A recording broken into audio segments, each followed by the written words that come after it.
कर्माबाई की खिचड़ी। ये कहानी भगवान कृष्ण की प्रिय भक्त कर्माबाई की है।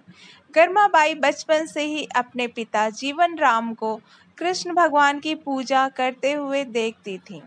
वो कभी भी कृष्ण भगवान को भोग लगाए बिना भोजन ग्रहण नहीं करते थे।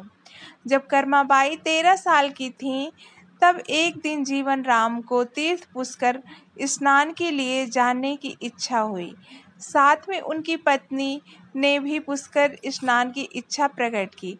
जीवन राम अपनी बेटी को ले जाना चाहते थे, लेकिन दुविधा ये थी कि अगर वो सब घर से बाहर गए तो श्री कृष्ण भगवान को भोग लगाएगा कौन। तब जीवन राम ने इस नित्य क्रम की जिम्मेदारी कर्माबाई को सौंपी और कहा कि देखो बेटी कर्मा, सुबह भगवान कृष्ण को भोग लगाने के पश्चात ही तुम भोजन ग्रहण करना।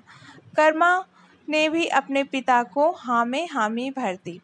अगले दिन सुबह कर्माबाई ने सुबह उठकर सबसे पहले गुड़ और घी डाल के बाजरे की खिचड़ी बनाई और भगवान कृष्ण की मूर्ति के सामने रख दिया और बोली, भगवान, मैंने आपका भोग रख दिया है, आपको जब भूख लगे तब खा लेना, तब तक मैं घर के काम पूरे कर लेती हूँ। इतना कहकर कर्मा अपने घर के कामों में जुट गई।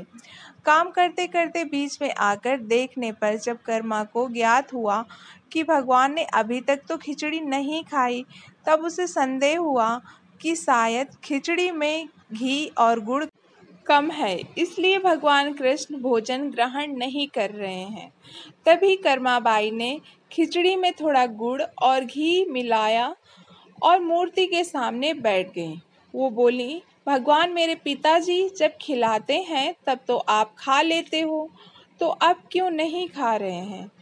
और अभी तो पिताजी बाहर गए हैं, उन्हें आने में बहुत दिन लगेंगे। तब तक आपको भोग लगाने की जिम्मेदारी मुझे दी गई है, इसलिए जब तक आप भोजन नहीं खाएंगे मैं भी कुछ नहीं खाऊंगी। इस तरह जिद पर अड़ी नन्ही कर्मा की प्यारी बातों से कृष्ण भगवान का सिंहासन डोल गया और फिर मूर्ति में से आवाज आई, बेटी कर्मा, तुमने पर्दा तो किया ही नहीं, तो मैं भोजन कैसे ग्रहण करूं? तब कर्माबाई ने मूर्ति के आगे अपनी चुनरी का पर्दा किया और कुछ ही समय में कृष्ण की मूर्ति के सामने रखी खिचड़ी की थाली खाली हो गई। अब कर्मा रोज सुबह सबसे पहले कृष्ण को बाजरे की खिचड़ी खिलाती और बाद में खुद भोजन ग्रहण करती। कुछ दिनों बाद घर लौटने पर कर्मा के माँ बाप भी कृष्ण की लीला देखकर दंग रह गए। इस तरह कर्माबाई ईश्वर कृष्ण की निस्सीम भक्त बन गई। अपने जीवन के अंतिम दिनों में कर्माबाई भगवान जगन्नाथ की नगरी जगन्नाथपुरी में एक कुटिया में बस गई थी।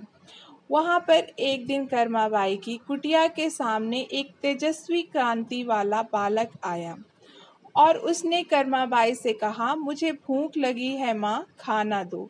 उस वक्त भी कर्मा अपने भगवान कान्हा को खिचड़ी का भोग लगा रही थी। कर्मा ने उस बालक को भी खिचड़ी खिलाया।